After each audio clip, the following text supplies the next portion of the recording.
মধ্যপ্রাচ্যে একটা বিরাট ঘটনা ঘটে গেল।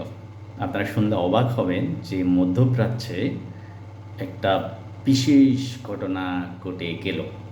বিশেষ করে নতুন বিশ্ব ব্যবস্থায় যে পরিবর্তনটা সামনে লক্ষ্য করছি, তাতে আমেরিকা এবং তাদের সহমিত্র মধ্যপ্রাচ্যের বিষ পোড়া বলা হয় যাদের, সেই রাষ্ট্রটির নাম আপনারা সবাই জানেন। আমি মুখ দিয়ে আর উচ্চারণ করলাম না, কারণ ফেসবুক এই রাষ্ট্রটার নাম ধরার সাথে সাথে আমার ভিডিও রেজ কমাই দেবে। যাই হোক, তো ঘটনাটা হলো কয়েকদিন আগে, কয়েকদিন বলতে গত পরশু এই ঘটনাটা ঘটলো।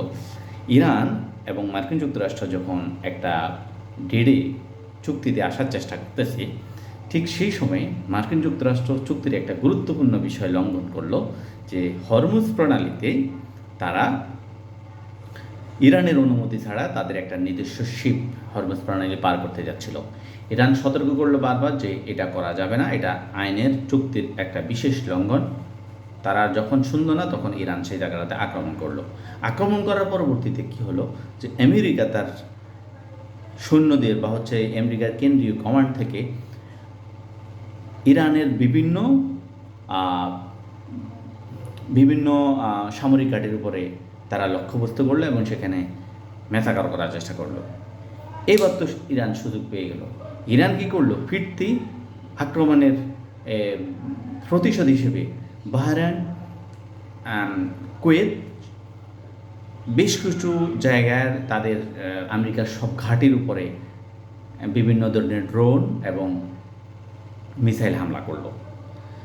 এটা দেখে তো মিস্টার ট্রাম্প বেজায় চড়ে গেলেন। সে একদম খুব করে বললেন যে পৃথিবীর ইতিহাসে থেকে ইরান নামক কোনো দেশ থাকবে না। আসলে মূলত এই জায়গাটাতে যেটা হয়েছে, যে আমেরিকার বড় ধরনের একটা ক্ষতি হয়ে গেছে, এবং এই ক্ষতি এত বেশি পরিমাণ যে আমেরিকা মধ্যপ্রাচ্যের তার মিত্র দেশগুলো বলে যাদের মনে করা হয়, যেমন কাতার, কুয়েত, বাহরাইন, সৌদি আরব সহ এই দেশগুলো থেকে তাদের সৈন্য প্রত্যাহার করে, তাদের সামরিক যানগুলো প্রত্যাহার করে, সামরিক ঘাঁটিগুলো প্রত্যাহার করে তারা ইসরায়েলে নিয়ে যাচ্ছে।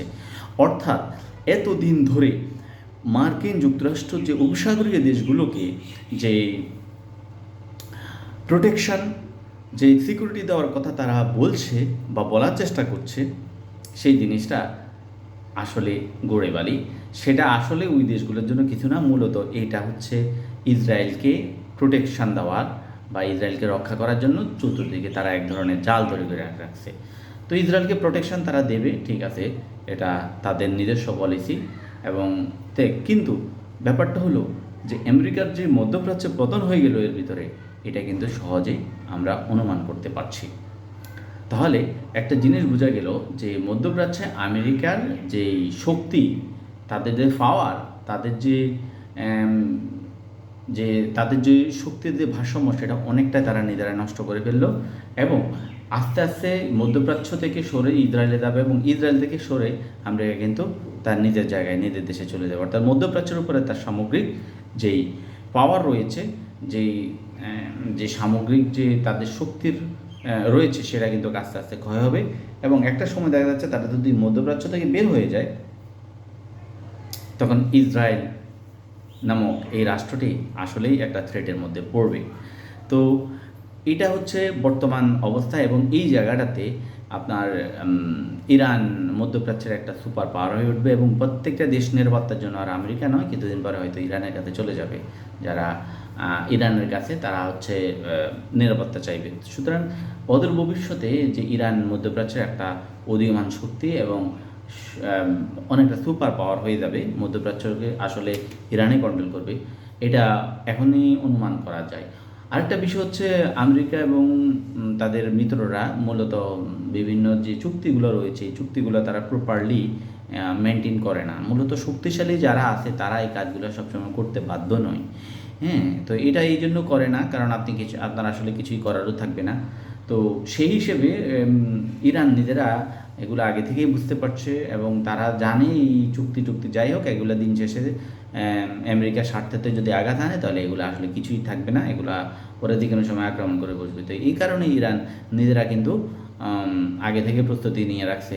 এবং একটা বিষয় যে বলা হয় নিউক বা নিউক্লিয়ার যে শক্তিটা, এটা আমার মনে হয় ইরান অর্জন করে ফেলবে। হ্যাঁ, ইরান এটা অর্জন করে ফেলবে, এতে কোনো ভুল আমি মনে করি না আছে। সো অদূর ভবিষ্যতে আমরা দেখতে পাবো যে ইরান একটা পরমাণু শক্তিধর একটা রাষ্ট্র পরিণত হয়েছে এবং মধ্যপ্রাচ্যে তারা আসলে তাদের ছড়ি ঘুরাচ্ছে এবং মধ্যপ্রাচ্যে তারা নিয়ন্ত্রণ করবে। অত্যন্ত দুঃখের সাথে বলতে হয়, মধ্যপ্রাচ্যের ইরান শিয়া অধ্যুষিত একটা দেশ এবং এই জায়গাটাতে মধ্যপ্রাচ্যে যদি শিয়া মতবাদ যদি শক্তভাবে প্রচার হয়, তাহলে সেক্ষেত্রে সুন্নিরা থ্রেটের মধ্যে পড়বে। সুন্নি এবং শিয়া মতবাদের মধ্যে বেশ তফাৎ আছে, সেটা আমরা ইনশাআল্লাহ অন্য দিন কথা বলবো। তবে আজকের যে আলোচনার বিষয় রয়েছে যে মধ্যপ্রাচ্যে ক্ষমতার ভারসাম্যে ইরান একটা বড় সুপার পাওয়ার হয়ে আসছে এবং এটা